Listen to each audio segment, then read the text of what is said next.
It's Jeff Swinoga. It's my pleasure today to have an exclusive interview with Jody Kuzenko, a rising star in the mining sector, new president CEO of Torex Gold, just was appointed in June. Previously, she was the chief operating officer.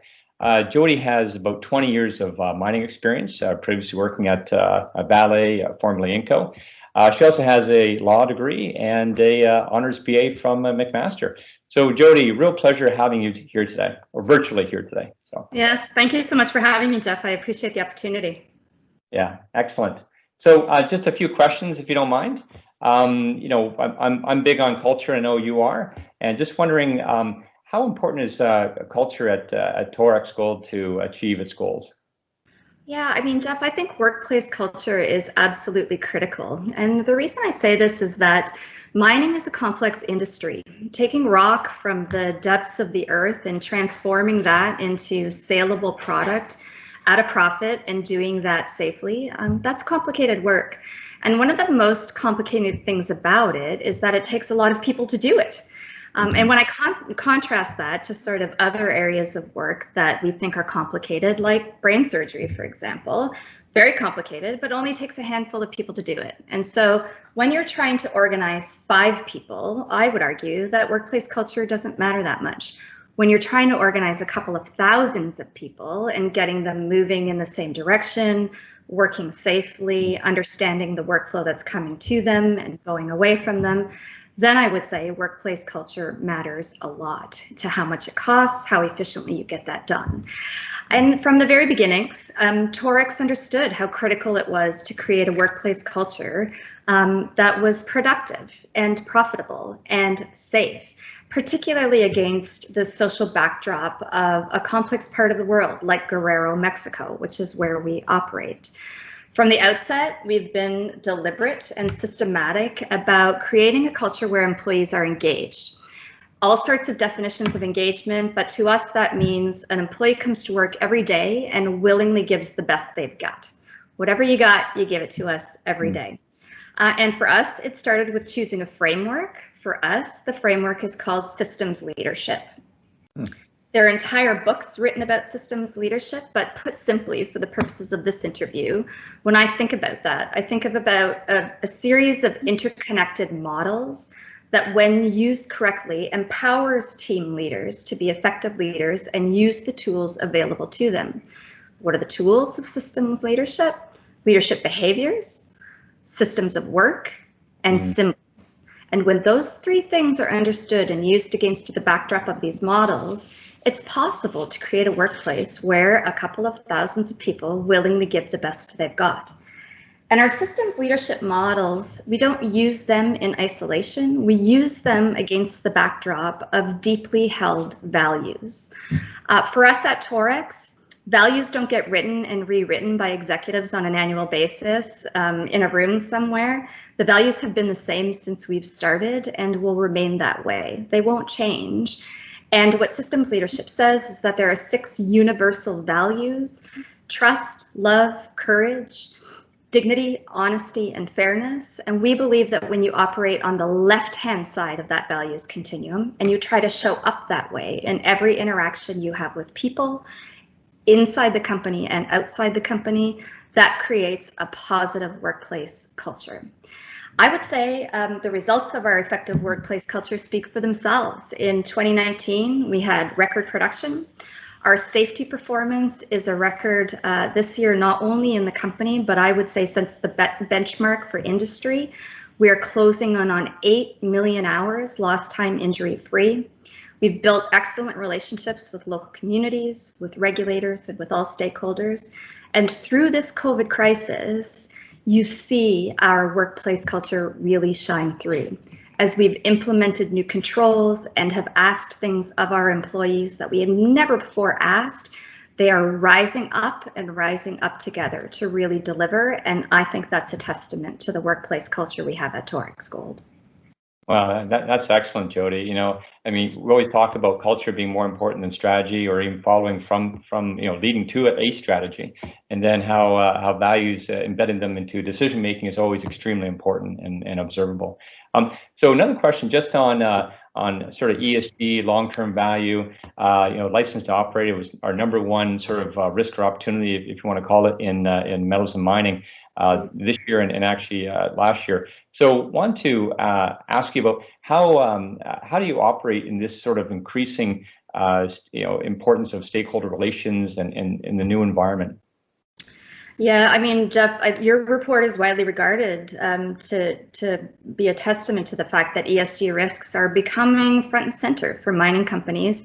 In my estimation, they have been for a long time, but I think it goes without saying now that being a socially responsible operator is no longer a nice to do. Hasn't been for a while, but now it really is becoming part of a mandate. There is plenty of data that supports the proposition that investors don't want to partner with or invest in companies that have a compromised reputation, whether it be because of a poor safety record or poor community relations or a poor environmental record or questionable governance.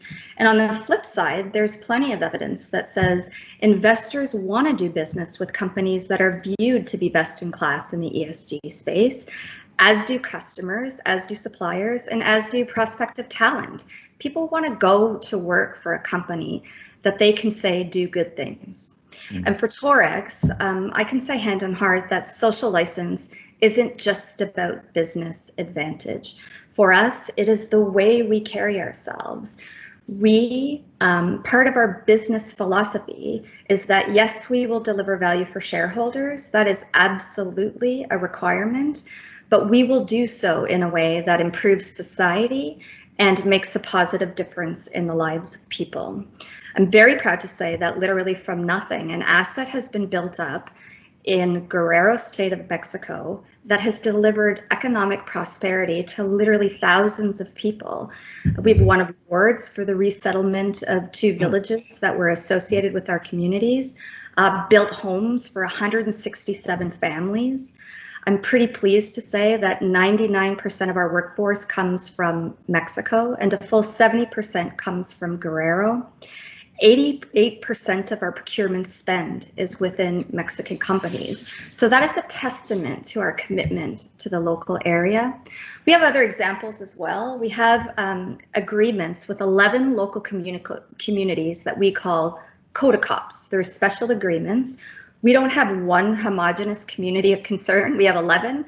They each have their own interests. Mm-hmm. And through those agreements and through that dialogue, through royalties with the Mexican government for the mining fund, in 2019, we spent about $13 million in the local community to build churches and schools and provide medical care and dental care and access to education for a whole group of people who wouldn't otherwise have that. And our commitment to ESG extends to the environmental space as well. The asset, it was built and is operated very much to Canadian standards. We are on a pretty narrow footprint, and we are effectively a zero discharge site. We're permitted to discharge water to the environment, but we don't, and we have no intention of doing so. We've also incorporated innovation and innovative thinking into our ESG platform. 2 examples of that. One is called RopeCon, or the rope conveyor, which is really the hallmark of our site.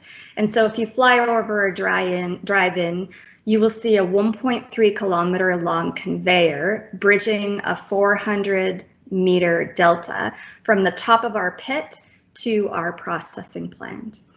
That conveyor was designed and installed to mitigate a safety risk, to mitigate the risk associated with loaded haul trucks driving down steep switchbacks over and over again through the life of mine. But the interesting thing about it is that it also has economic benefits. It produces about a meg of power, so it generates almost all of its own power. It reduces GHGs and certainly reduces dust emissions. And so these things come together in space and time to deliver benefit. The other example I think that is particularly timely is our choice on build to do a filtered tailings storage facility instead of pump tailings. This is a great example of spending a little bit of upfront CapEx, maybe more than would otherwise be associated with pump tailings facility.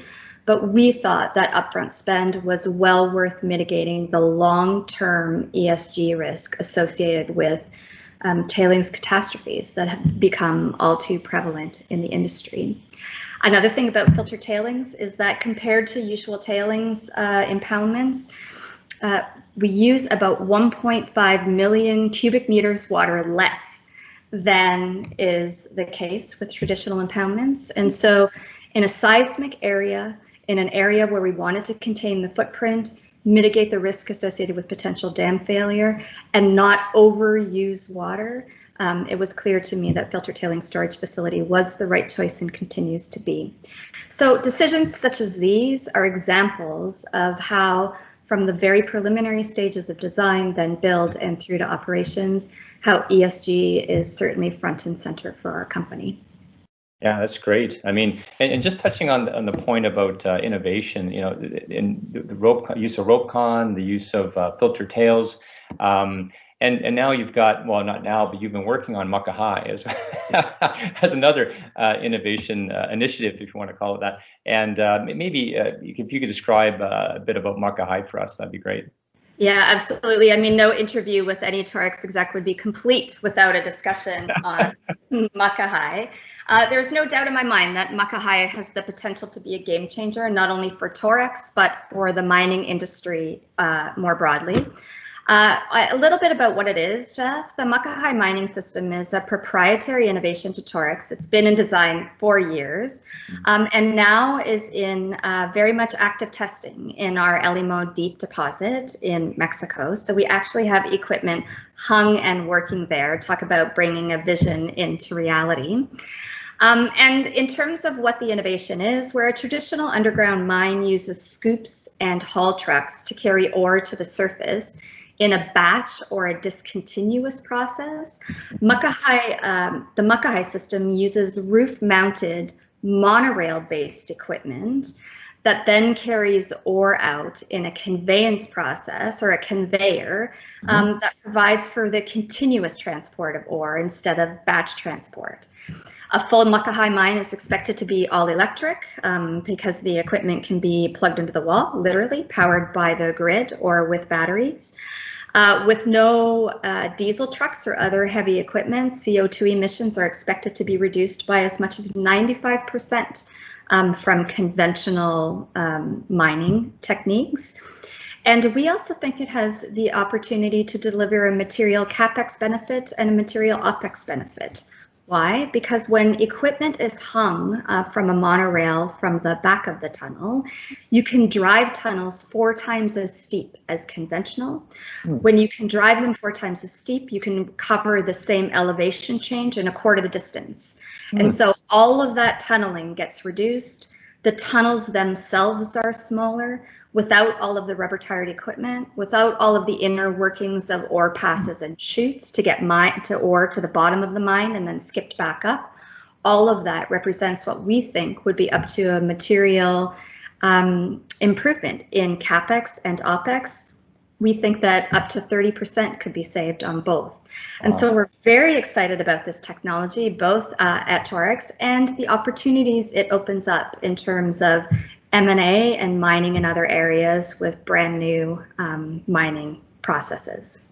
That's excellent. No, it's I mean, innovation in mining is what we need, right? More of it, and so really glad to see that's proceeding well, and look forward to hearing more about Muckahi as we go forward. And maybe just the thought about how, maybe some thoughts on how do you nurture, like, this is not new to Torex, this is not something that happened overnight, and it's been sort of a part of the culture that you mentioned too, you know, and how do you nurture a culture of innovation at a mining company? Yeah, you start from the start, and I would say that's what's been done at Torex. For us, innovation is a key part of our DNA. We've never been afraid of it. On the contrary, we've always embraced it, even when others were a little bit afraid of it. We use innovation to deliver significant value and ESG improvements as well.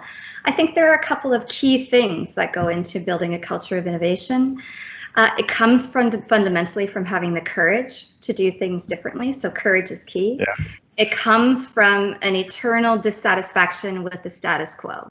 And so when you're the kind of person who looks at something and says, how can I do that tomorrow that's faster, safer, more efficient, cheaper, then you're the kind of person that we want to have come in working at Torex.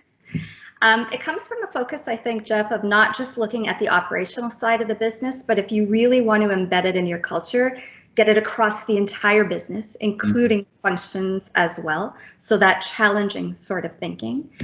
It comes from listening, leaders who really listen, because sometimes the best and most innovative ideas come from the front lines where the problems are really being experienced. I think innovation really needs a good dose of patience and perseverance. Both of those things were key, certainly as we developed Muckahai. It's been years in the making, only a real year in the testing, but years in the making. So patience and perseverance and an eye on the long game are also important when it comes to innovation. And lastly, in terms of qualities that an organization needs to have, I think you need to celebrate not just successes, but failures. There is no company that focuses on innovation and embraces it and has a success-only journey. You have to learn to fail early, fail fast, fail cheap, figure out where something is going to go wrong and celebrate that, figure out what you learned from it and move on and design around it. The last thing I would say about innovation, and this comes with a bit of a warning as the industry is starting to get around to this idea, to the need to innovate, is that people, engineers in particular, tend to get focused on the new thing, the new tool, the new ore sorter, the new wind turbine, the new piece of equipment. And sometimes they do that to the exclusion of thinking about the people and how the people are going to come together with the new piece of equipment. And I think that the focus needs to be on change management, on skills upgrading, and on training. Because if you don't have the people come together with the equipment in a constructive way, the benefits of the innovation could easily be eroded. Those two things are symbiotic. People tend to focus on one and bring the other along later. I think if you're going to foster an effective culture of innovation, you proceed on those paths in a parallel way so that when you have the new thing, the innovative thing, then you have buy-in and wanting people to use it in the way that it's designed. Yeah, that's great. And you know, Jody, you're absolutely right in terms of looking at it from a holistic approach and how you look at innovation from all different sides and how to proceed forward to be successful, right? As opposed to just, you know, one singular focus. So that's great.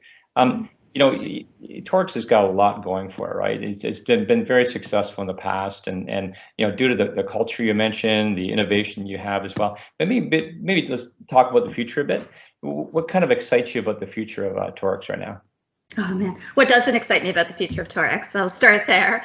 It starts with an amazing asset. We're very fortunate to have an asset in the Guerrero Gold Belt, which is prolific. It's an excellent gold asset in a highly prospective region. Then you bolt on an amazing team, which is very exciting to me, to work with the people who are engaged and capable and skilled and experienced to actually make the most of that asset. And I would say the forward look is made up of a couple of things. One, continuing to generate cash out of El Limón Guajes.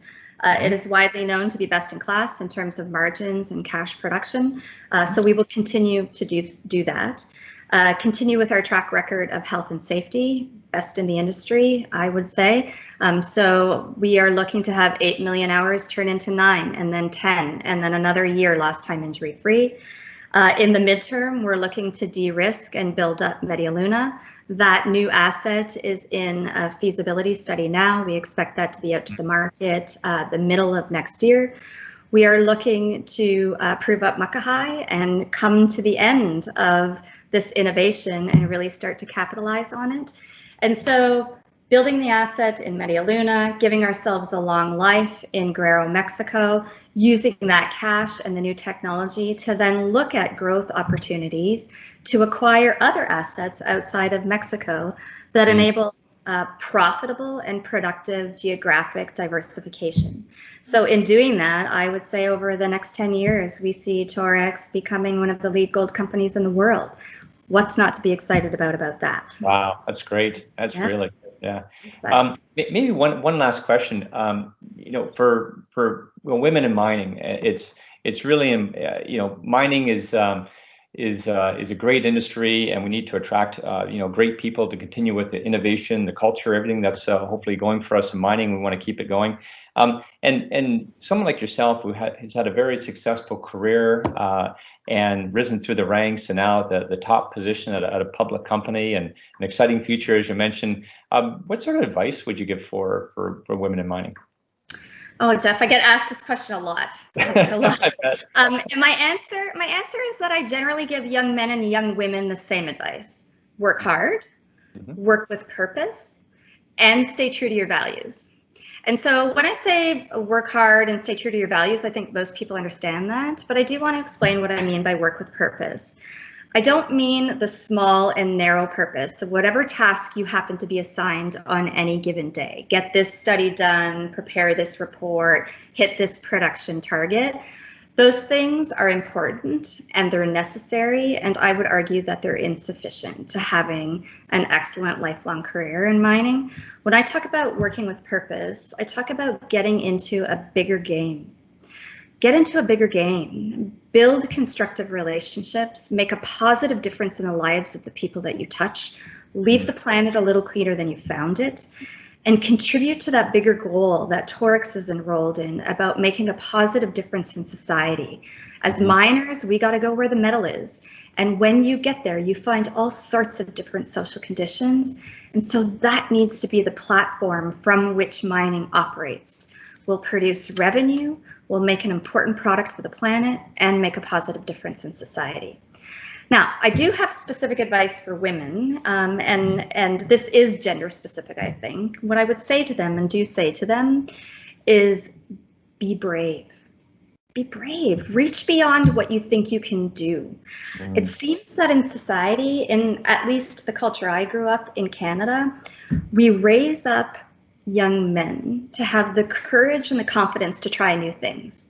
We raise up our daughters and our young women with this need to be perfect or fear of making a mistake.